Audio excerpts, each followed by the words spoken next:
सुंदर पिचई, सत्या नडेला, इन सबको तो आप लोग जानते ही होंगे। ये वो भारतीय जिन्होंने विदेश में रहकर एक विदेशी कंपनी को बहुत बड़ा बनाया, इन सबको सलाम। लेकिन क्या भारत देश में रहकर भारत की कंपनी को बड़ा बनाया? वो नहीं पता होगा ना, कोई बात नहीं, ये वीडियो आज उनकी कहानी बताएगा। जब भी आईटी कंपनियों की बात होती है हमको नाम में आता है एप्पल, गूगल, माइक्रोसॉफ्ट। भारतीय कंपनी कौन सी दिमाग में आती है ये बताओ। आज मैं उस भारतीय कंपनी की कहानी आपको सुनाऊंगा जिसने इंडिया, जिसको पहले सपेरों का देश बोला जाता था कि यार इनको क्या है कि नॉलेज, क्या है का कंप्यूटर, उन इंडियंस का जलवा कंप्यूटर के मामले में पूरी दुनिया को दिखाया। आज उस कंपनी की बात होगी, उन लोगों की बात होगी। ये वो कंपनी है जिसकी वजह से आईआईटीज में कंप्यूटर के कोर्सेज बने। ये वो कंपनी है जिसकी वजह से आज लाखों बच्चे आईआईटी जेईई के एग्जाम दे रहे हैं। ये वो कंपनी है जिसकी वजह से देश में इंजीनियर्स की इतनी कतार है। ये वो कंपनी है जिसकी वजह से इतने सारे भारतीय विदेश में जाके बस पाए हैं। तो बहुत सुनी आपने विदेशी कंपनियों की कहानी और विदेशी लोगों की कहानी। इस वीडियो में देसी कंपनी, देसी कहानी। रेडी हो?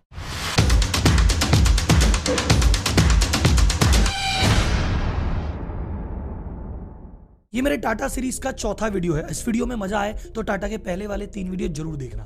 इस कंपनी का नाम है TCS, part of your story.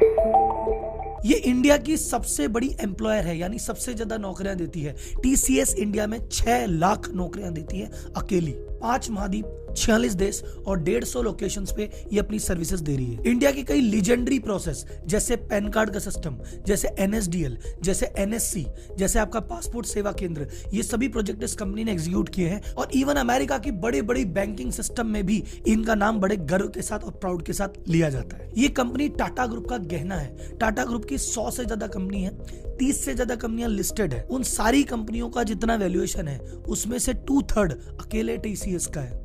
और जितना प्रॉफिट टाटा ग्रुप साल भर में जनरेट करता है उसका 70% मात्र एक कंपनी देती है। इस वीडियो में हम देखेंगे आखिर ये कंपनी की शुरुआत किस सोच के साथ हुई थी, शुरुआत में इसके क्या क्या स्ट्रगल आए, इंडिया में TCS ने अपना पहला कंप्यूटर जब इंपोर्ट किया था क्या क्या स्ट्रगल उन्होंने फेस किए थे, आखिर ऐसा क्या किया TCS ने ऐसा कि इंजीनियरिंग का क्रेज चालू हो गया, आखिर विदेशों में इतने भारतीय बसे हैं उसके पीछे TCS का आखिर रोल है क्या, और इतनी बड़ी कंपनी अपने एम्प्लॉइज को ट्रेन कैसे करती है, हायर कैसे करती है, मैनेज कैसे करती है, क्लाइंट्स की सेवा कैसे करती है। इस पूरी केस स्टडी से आपको इंस्पिरेशन मिलेगा, मोटिवेशन मिलेगा, देश के प्रति, टाटा के प्रति सम्मान बढ़ेगा और आपको बिजनेस के बारे में भी बहुत कुछ सीखने को मिलेगा। तो वीडियो दिल के करीब है, थोड़ा लंबा हो सकता है, इसलिए कुर्सी की पेटी बांध लीजिए। लंबा वीडियो आपसे जलता नहीं है तो जाके कोई किसी मूवी का ट्रेलर या गाने देखिए, ये वीडियो आपके लिए नहीं है। और दुनिया में कई महान आविष्कार, कई महान चीजें तुक्के से हुई है, प्लान नहीं था कि ऐसे कुछ करना है। और TCS की शुरुआत भी ऐसे ही हुई, तनिष्क भी ऐसे ही हुआ था। वो वीडियो आपने नहीं देखी हो तो देख लेना, सेकंड वीडियो थी। TCS कैसे तुक्के से चालू हुआ।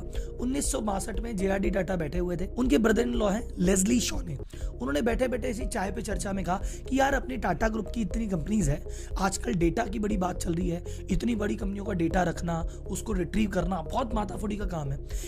बाहर की कंपनी रखनी तो पड़ेगी, आज नहीं तो कल, क्यों ना खुद की एक कंपनी बना दे। तो ये सारे जो इंटरनल बाकी टाटा कंपनीज के काम है कोई कंपनी करती रहेगी। तो टाटा ने कहा हाँ बात तो सही है, चलो कर लेते हैं। तो JRD टाटा ने एक टीम इकट्ठी की, इधर उधर से टीम इकट्ठी की उन्होंने TAS से। आप लोग जी TAS क्या है? Tata administrative services. जैसे IAS होता है ना, Indian administrative services, RAS Rajasthan administrative services, वैसे TAS भी है। लाखों लोग TAS के एग्जाम देते हैं और फिर टाटा उनको मैनेजर पोजीशन पे रखता है। तो टाटा ग्रुप ने TAS से कुछ मैनेजर, ये यश शाहनी जी लिए, उनको सुपरवाइजर बनाया और 8-10 बंदों की एक शानदार टीम इकट्ठी की। इस टीम को अलग से कंपनी भी नहीं बनाई, बस टाटा सन्स का एक डिवीजन था, बैठने को जगह दे दी, भैया ये वाला काम कर लेना। 8-10 जनों की टीम बन गई। इन्होंने टाटा प्रोसेसिंग का काम चालू किया, टाटा मोटर्स का चालू किया, उस समय टेल्को हुआ करती थी, टाटा स्टील का किया, उस समय ये टिस्को हुआ करती थी। काम इन्होंने चालू किया, पर उनको कहा कि यार सिर्फ इनका काम करने से तो पार नहीं पड़ेगी, प्रॉफिट तो आएगा नहीं। अगर प्रॉफिट चाहिए तो टाटा कंपनी से भी एक बार बाहर तो जाना पड़ेगा। तो उन्होंने कहा चलो बाहर जाके कुछ काम करते हैं। लेकिन उस समय सोचो 1962 के आसपास डेटा की बात, कंप्यूटर की बात, लोग डरते थे कि भैया कंप्यूटर आ गया तो नौकरियां चली जाएगी। कंप्यूटर का इंपोर्ट पे दुनिया भर की पाबंदी थी, लोग जानते ही नहीं थे, तो ये काम ढूंढना टफ चीज थी। तो इन्होंने एक स्ट्रेटजी बनाई, इन्होंने खुद को as a management consultant post किया। उन्होंने कहा हम बताऊं क्या, हम मैनेजमेंट कंसल्टेंट है, तुम्हारी कंपनी में अगर कोई दिक्कत आ रही हो तो हमें बुलाओ, हम तुम्हारी प्रॉब्लम सॉल्व करेंगे, मैनेजमेंट में कंसल्टिंग देंगे। अब जैसे कोई बैंक्स ने कहा सर हमको प्रॉब्लम आ रही है इंटर ब्रांच मैनेजमेंट में, अरे बोले देखो तुम्हारी कंसल्टिंग है, तुमको ऐसे ऐसे करना चाहिए, सिस्टम डेवलप करना चाहिए। तो तो बैंक बोलती है सर कर तो देंगे, कौन करेगा? बोले हम ही कर देंगे। हमने तुम्हें प्रॉब्लम बताई, उसका सॉल्यूशन बताया, बट का सॉल्यूशन होगा डेटा से। तो फिर उन्होंने डेटा की चीज से उन्होंने चालू की। सबसे पहला प्रोजेक्ट इनको मिला सेंट्रल बैंक ऑफ इंडिया से। उनका इंटर ब्रांच का कुछ एडजस्टमेंट करना था, वो उनका सिस्टम इतना पावरफुल बनाया कि उसके पास एक के बाद एक करके बहुत सारी बैंक्स इनके पास आ गई। आपकी Delhi development authority, DDA, BMC, इन सब के भी इनिशियल सेटअप इन्होंने किए। टीम धीरे धीरे काम करने लग गई। धीरे धीरे करते करते इनके पास 500 आदमियों का स्टाफ हो गया जो ये काम करने लग गया बैंक्स में, और बहुत बढ़िया इनका काम चल रहा था। तो इनको बकायदा निर्मल बिल्डिंग करके एक नई बिल्डिंग बनी जो इंडिया का पहला स्काई स्क्रैपर, पहली ऊंची बिल्डिंग थी। उस पहली बिल्डिंग के पहले टेनेंट टीसीएस थे। 2 फ्लोर उन्होंने लिए और अपना काम चालू किया। अब नोटिस करना एक चीज, अब तक इन्होंने कोई सेपरेट कंपनी नहीं बनाई। टाटा सन्स के अंडर ही 10 लोग बैठ के धीरे धीरे अपना काम कर रहे हैं। अब क्या हुआ, अब गेम चेंज होता है। इन्होंने कहा पीएम अग्रवाल करके एक बंदा, बोले यार ये तो जंग लड़के हैं, बच्चे हैं, कुछ कर रहे हैं, कोई सिंसियर बंदा चाहिए जो काम करे। तो पीएम अग्रवाल जी टाटा इलेक्ट्रिक के हेड हुआ करते थे उस समय, तो उन्होंने ज्वाइन किया और उन्होंने कहा इन बच्चों को हम संभालते हैं, और फिर धीरे धीरे उन्होंने अपना काम चालू किया। और भैया कहानी अब से यूटर्न लेगी, अब आएगा मजा। पीएम अग्रवाल जी ने अपने राइट हैंड मैन को बुलाया, FC कोहली, ये नाम याद रखना, फकीर चंद कोहली। इनको आईटी इंडस्ट्री का भीष्म पितामह कहते हैं। आईटी इंडस्ट्री आज की डेट में जो भी आप देख रहे हो इस व्यक्ति की वजह से है, और ये व्यक्ति आईटी इंडस्ट्री में आना ही नहीं चाहता था। ये उस समय पूरे बॉम्बे का पावर ग्रिड संभालते थे। तो इन्होंने कहा यार मुझे तो टाटा इलेक्ट्रिक पसंद है, जो आज की डेट में टाटा पावर है, बोले मैं तो इसी में रहूंगा और आगे बढ़ूंगा। पीएम अग्रवाल ने कहा नहीं यार बेटा, तुम MIT करे हो। MIT से इन्होंने ग्रेजुएशन किया था उस समय, बोले तुम्हारी जरूरत है, डेटा तुम समझते हो। इन्होंने रिक्वेस्ट भी की JRD टाटा से कि प्लीज मुझे पावर में रहने दो, मैं कंप्यूटर के बारे में कुछ नहीं जानता। JRD टाटा बोले अरे वो कोई बात नहीं है, कंप्यूटर के बारे में इंडिया में वैसे भी कोई कुछ नहीं जानता, बाकी सबसे तो बेहतर ही जानोगे। तो बड़ी मान मनोबल करके हाथ पैर जोड़ के बोले चलो ठीक है आता हूं। तो बड़े मजबूरी में आए थे। अब उनके आने के चक्कर में इंडिया की आईटी इंडस्ट्री सेट हो गई, लेकिन अगर पावर इंडस्ट्री में रुकते तो शायद पता पावर इंडस्ट्री भी सेट हो जाती। 1969 में FC कोहली जब डेपुटेशन पे पहुंचे तो 200 से ज्यादा ऑपरेटर और सिर्फ 10 कंसल्टेंट TCS का पार्ट थे। अब इनके आते ही एक बहुत बड़ा चैलेंज आ गया। इंडियन गवर्नमेंट ने बैंक्स को नेशनलाइज कर दिया। इंडियन गवर्नमेंट एंटी कंप्यूटर थी उस समय, कि बोले यूनियन को डर लगता था कि अरे कंप्यूटर आएगा तो नौकरियां चली जाएगी। तो बैंक से जिनको काम मिला करता था वो धीरे धीरे कम हो गया। उभरता चला भैया कंपनी कहीं बंद ना हो जाए। इंडिया में तो डोमेस्टिक डिमांड हमेशा कम रहेगी, कुछ करना है तो बाहर जाना पड़ेगा, US जाना पड़ेगा। US जाके इन्होंने हाथ पांव मारे और कुछ क्लाइंट्स, एक पहला क्लाइंट इनको मिला, एक कंपनी थी बरो कंप्यूटर करके। उन्होंने कहा इंडिया में हमको मशीन बेचनी है और आप उस पर सॉफ्टवेयर बना के बेच देना। टाटा और बरो कंपनी ने एक JV किया 1974 में, और वो उसकी वैल्यू थी $24,000। और आपको इंटरेस्टिंग चीज बताऊं, ये इंडिया का पहला BPO कॉन्ट्रैक्ट था। ये जितने भी BPO चल रहे हैं ना, बिजनेस प्रोसेस आउटसोर्सिंग, ये BPO की शुरुआत भारत में हुई थी। ये पहला कॉन्ट्रैक्ट 24,000 का था जो TCS ने जीता था। ये ना होता तो BPO इंडस्ट्री ना होती। अब 1947 में ये वाला काम करने के लिए उनका यार सॉफ्टवेयर बना के देना है, तो सॉफ्टवेयर बना के देना है तो एक हार्डवेयर तो लगेगा। तो हार्डवेयर से वैसे तैसे जुगाड़ तो कर लिया, लेकिन यार एक ब्रांड न्यू मशीन चाहिए। और उस समय इंडिया में कंप्यूटर खरीदना या इंपोर्ट करना अपने आप में बहुत बड़ी रामायण थी। इस पे अलग से 5 मिनट का वीडियो बन सकता है, पर आप सिंपल सी बात मानो कि एक कंप्यूटर खरीदने के लिए इनको जो एप्लीकेशन लगाई थी, उस एप्लीकेशन में इनको क्या क्या डालना था। कौन सी मशीन खरीद रहे हो उसके पार्ट्स की डिटेल बता दो, जिससे खरीद रहे हो उससे एंड यूजर सर्टिफिकेट लो, जिसको लगाओगे उससे बताओ कि कहाँ लगाओगे।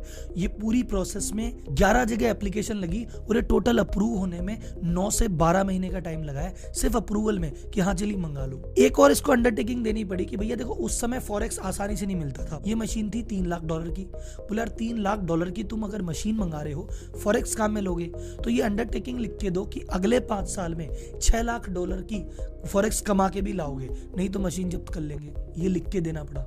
और आपको लग रहा है कि 3 लाख की मशीन थी तो 3 लाख लगे, नहीं, इन पे इंपोर्ट ड्यूटी भी लगी 101% की। तो ये 3 लाख की मशीन के 6 लाख में बढ़ी। और इस प्रकार दुनिया भर की अप्रूवल, दुनिया भर की टेंशन के बाद इतने रुपए खर्च करके इंडिया का पहला कंप्यूटर पहुंचा। 74 से जब ये पार्टनरशिप चालू हुई थी, उस चक्कर में US में हमारे इंडियन इंजीनियर्स का US आना जाना थोड़ा होने लग गया।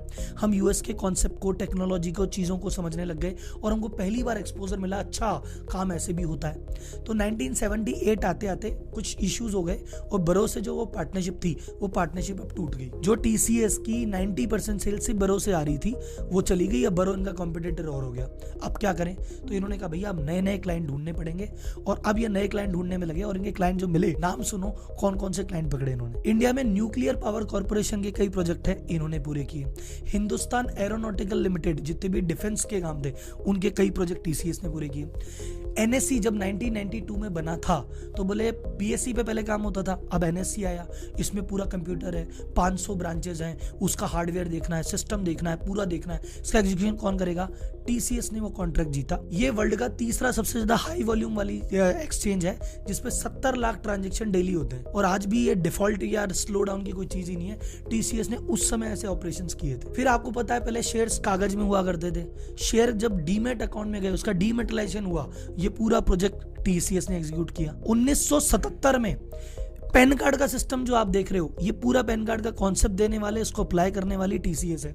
और इनकम टैक्स डिपार्टमेंट इतनी ज्यादा खुश हुई थी कि ऑनलाइन रिटर्न की प्रोसेसिंग का प्रोजेक्ट दे दिया था, लेकिन उस समय के फाइनेंस मिनिस्टर चरण सिंह जी बोले नहीं, मेरे रहते हुए कंप्यूटर नहीं आएगा। तो जो 1977 में काम हो जाना चाहिए था वो जाके अब 2013 में किया इन्होंने। और एक और चीज, पासपोर्ट सेवा केंद्र का प्रोजेक्ट भी हमारे टीसीएस का ही है। तो पासपोर्ट ऑफिस एक ऐसा सरकारी ऑफिस है जहां लगता है कि यार तरीके से काम होता है, टीसीएस फॉर यू। अब इतनी रामायण सुनने के बाद आपके दिमाग में एक सवाल आया कि राहुल जी एक बात बताओ, आखिर उस समय इतनी बड़ी टीम कैसे लेके आए? सर आपको बताऊं, जब एफसी कोहली जी ने टीसीएस ज्वाइन किया था, इंडिया की आईआईटी में कंप्यूटर साइंस के नाम का कोई कोर्स ही नहीं था। टीसीएस के जो पहले इंजीनियर हायर हुए थे वो सब मैकेनिकल इंजीनियर तो हायर हुए थे, फिर उनको बिठा के कोडिंग करनी सिखाई गई थी। तो इनकी पहली हायरिंग हुई थी, इन्होंने इनके प्रयासों से आईआईटी कानपुर में कंप्यूटर का कोर्स चालू किया गया कि भैया कंप्यूटर प्रोग्रामिंग का कोर्स चालू कर दो। बोले इनको नौकरी कौन देगा? बोले हम दे देंगे भाई।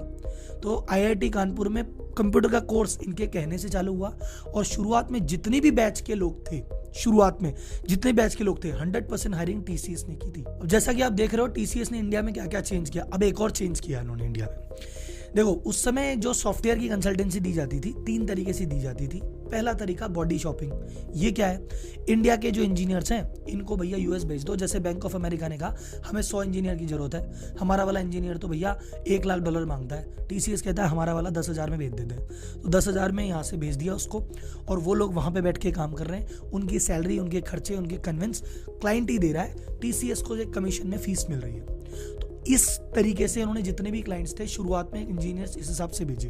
तो 1973 से 77 तक के आईआईटी के जितने भी बैच के लोग हैं उनके 1/3 यूएस में शिफ्ट है, उनको शिफ्ट करने वाली टीसीएस है। सन 2000 तक सिर्फ यूएस में 25,000 से ज्यादा इंजीनियर सेटल थे सिर्फ टीसीएस के थ्रू। एक दूसरा कंसल्टिंग का मॉडल होता था कि भाई एक काम करो, हम हमारा ही बंदा भेजेंगे, उसका सैलरी खर्चा पानी हम करेंगे, हमें कमीशन नहीं चाहिए, हम तो मोटा पैकेज लेंगे, जैसे हमारा 20,000 लग रहा है हम तुमसे 1 लाख मांग लेंगे। इस प्रकार से काम करते थे, इसको ऑन साइट मॉडल कहते हैं। और तीसरा मॉडल जिसपे इतनी आईटी कंपनियां चल रही है, ये भी आपके टीसीएस ने बिल्ड किया था, ऑन साइट ऑफशोर मॉडल, जिसमें एक पूरी टीम इंडिया में बैठेगी, वो यहाँ पे कोडिंग वगैरह करेगी और कुछ लोग अमेरिका में जाके जहां भी क्लाइंट वहां पहुंचेंगे और उसको एग्जीक्यूट करेंगे। इस मॉडल की शुरुआत करने वाला भी टीसीएस था और इसी के कंधों पे चढ़ के विप्रो बनी है, इन्फोसिस बनी है। नारायण मूर्ति आज भी कहते हैं भैया जो कुछ हम टीसीएस के पीछे हैं, क्योंकि ये ना होते तो कुछ ना होता। अब आपको लग रहा होगा जी इंडिया में तो इन्होंने बड़े बड़े प्रोजेक्ट एग्जीक्यूट कर दिए, यूएस में तो कहां कर पाए होंगे? सर यूएस में इनके जो क्लाइंट्स थे, bank of America, standard chartered bank, Merrill lynch, Morgan Stanley. आप बोलो राहुल जी इन्होंने तो एनएससी का काम कर लिया, बाहर वाले कौन करवाएंगे? जोहान्सबर्ग का स्टॉक एक्सचेंज इन्होंने सेट किया है, कनाडा का डिपॉजिटरी सिस्टम टीसीएस ने सेट किया है, जी एयरक्राफ्ट के इंजन में जो सॉफ्टवेयर डिजाइन लगी है वो हमारे टीसीएस की लगी है। अब बात करते हैं उन 5 पॉइंट्स की जिसकी वजह से टीसीएस इतना बड़ा ब्रांड बन पाई। सबसे पहली चीज, अर्ली ट्रेंड पकड़ने में ये बहुत आगे है।